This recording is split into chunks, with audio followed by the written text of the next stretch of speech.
Good evening. Um, just what I told the players in there, just proud of the way that they came out and competed today. Obviously, there were some guys that hadn't played as much football, the rest of the season that really showed up today. Just there in the locker room, pretty emotional, but at the same time, these guys have been turning the page, ignoring the noise, and just coming to work every day, and I'm very appreciative of that. Told them after the first win of the season, coaches are nothing without the players, and I just told them that again, and I just appreciate all of the effort. Also told them, look, today it's all about the game. We'll have enough time here tomorrow and next couple of days to address all the other things. At some point in time here, I'll have my normal meeting with the Crafts, and we'll see where it goes from there. Open up. Jerod, with that said, you get the win. How strange was this week for you, for your team? You had a couple issues with players and the fans and things like that, and also some booing today as you guys scored. What was this week like? What was the day like for you guys and your football team? For me, the day was fine. I felt like the players were locked in all week, even amongst all that noise. So appreciate them for that. Jerod, what would you say to fans that are upset that today's win prevented you guys from getting the #1 overall pick? Look, anytime we step foot, and I've said this over the past couple of weeks, as a player, as a coach, we always want to go out there and win.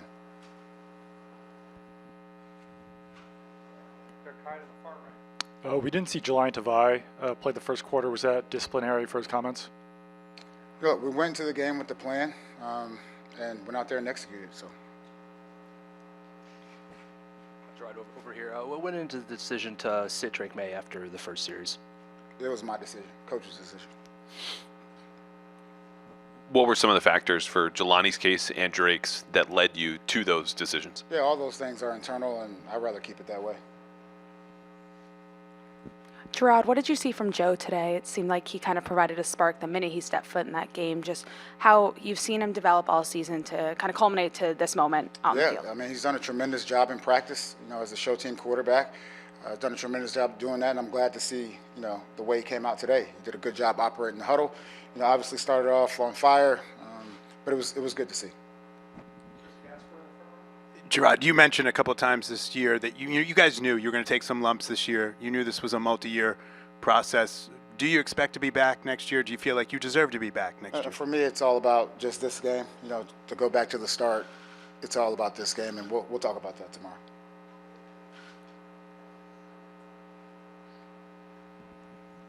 Jerod, I think some people speculate based on how you guys handled the game today and played to win that there was some conversation had with ownership prior to the game. Did they at any point this week tell you how they wanted you to handle this one? Not at all. It just goes back to, look, anytime we step foot on the field, we want to win. Going off of Phil's question, did you have any conversation with the front office about the approach? No, I'm the head coach of the football team, and anytime we step foot on the field, we want to win.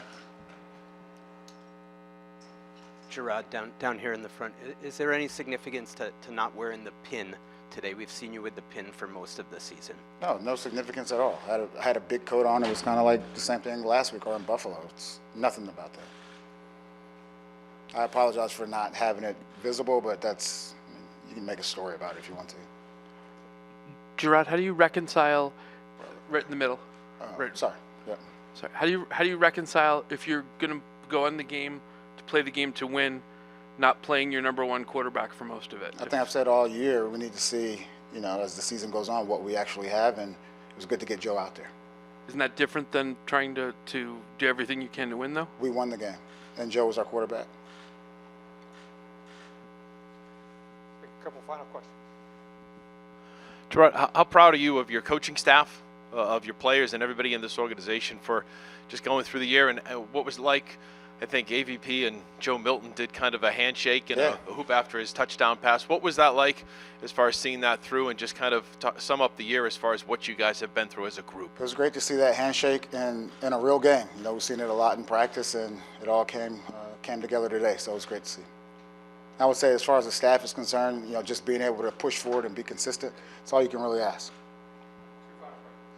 Jerod, I was curious. We saw Austin Hooper a lot more today since Hunter was out, and we saw him get a catch that resulted in an extra incentive bonus. Was that kind of a goal going into the game that you wanted to get him that bonus in this final game of the year? I'm just curious if that was kind of a factor at all.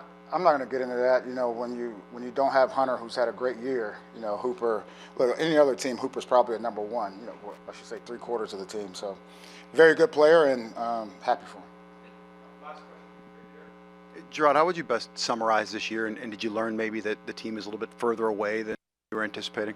I'm not going to get into that. You know, like I said, tomorrow we'll have a lot of time to talk about those things, but tonight it's all about these guys going out there winning the football game. Thank you.